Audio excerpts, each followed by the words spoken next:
Kailabreece.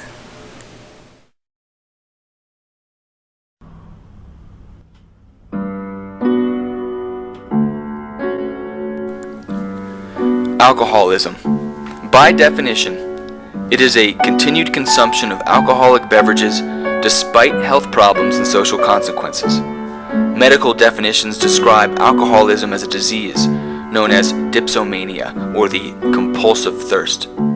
Now, while the ingestion of alcohol is, by definition, necessary to develop alcoholism, the use of alcohol does not predict the development of alcoholism, or simply, just because you drink, that doesn't mean you're an alcoholic.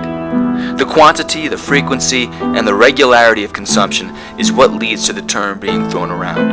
And even then, it is relative to the individual, culture, and generation.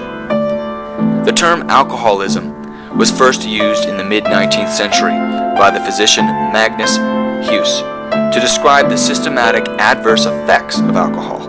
In the United States, use of the word alcoholism was largely popularized by the founding and growth of the organization Alcoholics Anonymous in about the mid-20th century.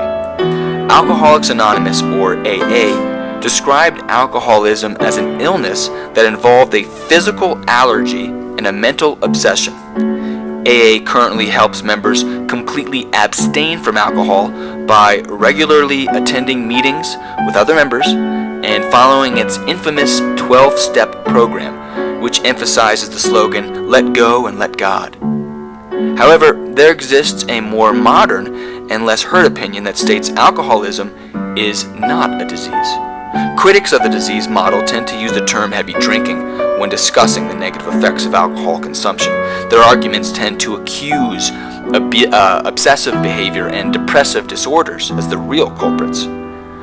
Now, doctors who speak to the disease theory of alcoholism interpret it as implying problem drinkers are incapable of returning to controlled drinking, and therefore treatment should focus on total abstinence.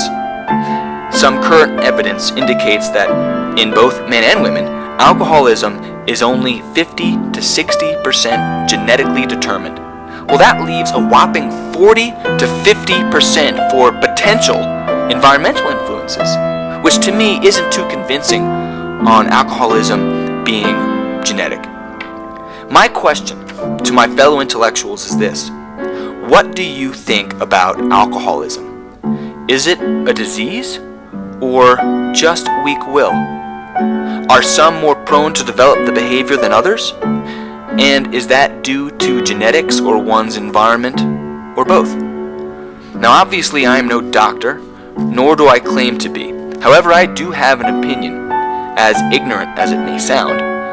I feel alcoholism is not a disease.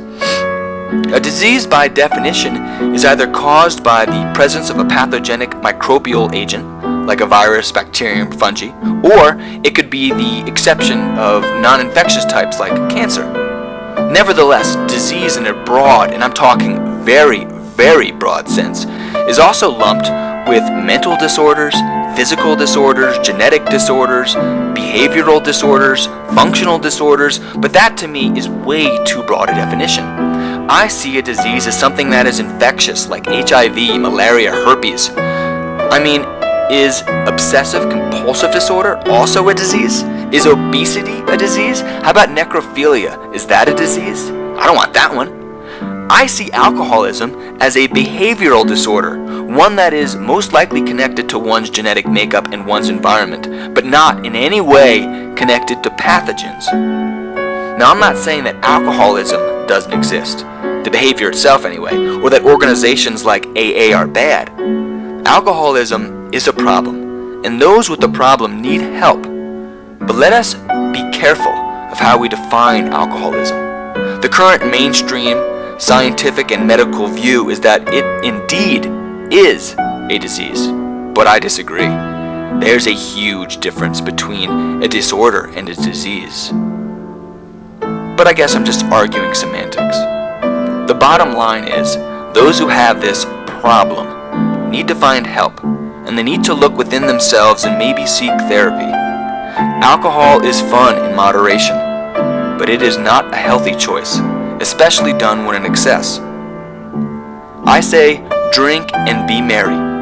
But if you aren't already merry, maybe you shouldn't drink. This is kailabreece.